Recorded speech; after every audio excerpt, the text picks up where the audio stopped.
We can speak now to Conservative MP Sir David Davis, who chaired a parliamentary inquiry into the crash and has followed the case for many years. Sir David, good to see you on Sky News. Is a judicial review warranted in your view? Yes, I think it is. I mean, the truth is, as you've heard, the behaviour of the MOD throughout this entire process has been extraordinary. I mean, from the instructing of the pilots to fly what was known to be an aircraft of doubtful airworthiness, through to, and what wasn't mentioned was the tribunal, the first tribunal, actually exonerated the pilots, and they were ordered to change their conclusion by the High Command of the RAF.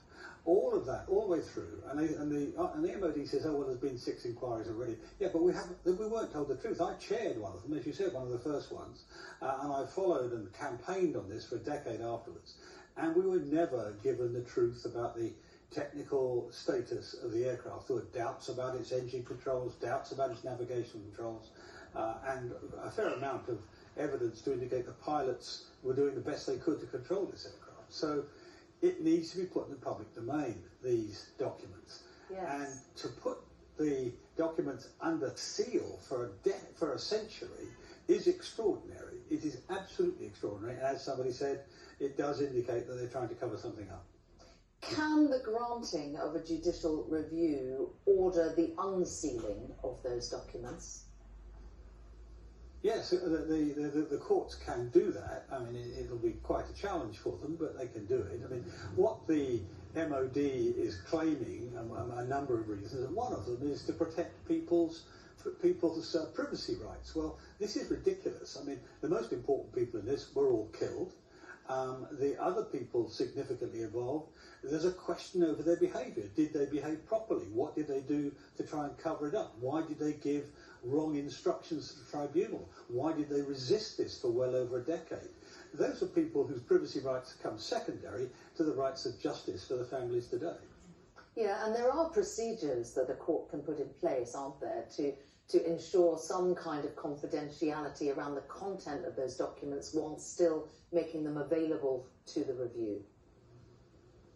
Oh yeah, absolutely. Time and again we've seen documents put in the public domain with partial redactions to do precisely that, to do what they call GDPR compliant requirements. But at least you find out the substantive content of the document. And the court itself can control those redactions if it does it intelligently.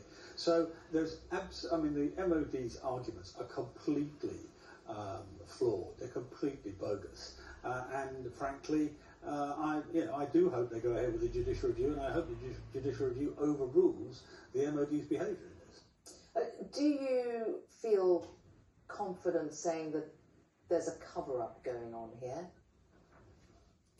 Well, there's obviously been some sort of cover-up right from the beginning, because, as I say, the instruction, what other reason can there be for instructing a court of inquiry, in effect, to come to a conclusion which basically blames the pilots? I mean, effectively it blames them of manslaughter, because that's what a gross negligence charge amounts to, over and above the evidence that exists. So something is being covered up from that point forward. And 100-year sealing is almost by definition a cover-up. I mean, it's very rare, as somebody said. I mean, it's used for high security issues. Well, there's nothing about this which has got a security element to it. I mean, this was a Mark II Chinook. I think they're on Mark V now. I suspect the Russians have the designs for all of them.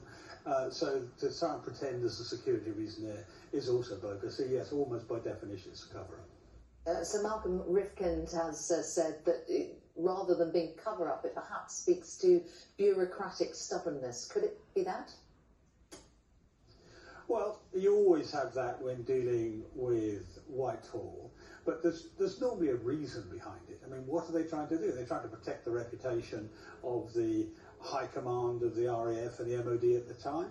Are they trying to protect documents which explain why that they were giving these ridiculous instructions to blame the pilots? Are they trying to protect what they did for that, decade and a half really, when most of us were campaigning to try and get the truth when they were blocking it? I mean, there are all sorts of things that reasons it could be. But it's ever the way in politics and in government. The cover-up is as bad as the crime often, and that's what it looks like here. What do you think are the chances of the families being granted this judicial review? Well, quite a good set of chances, really. I mean, it's really a question for the lawyers rather than me, but it just seems to me that the MOD's stance defies common sense. I mean, or to see all of the files in this way, there is no public justification that stands up. As I said, they all fall down when you press on them, even in the slightest way. The GDPR ones, as you say, we could deal with redaction. Any security issues, really, nearly 30 years after the event, again, is nonsense. So the arguments don't stand. They don't stand in common sense, so I imagine they wouldn't stand in a courtroom either. Sir David Davis, good to talk to you. Thank you.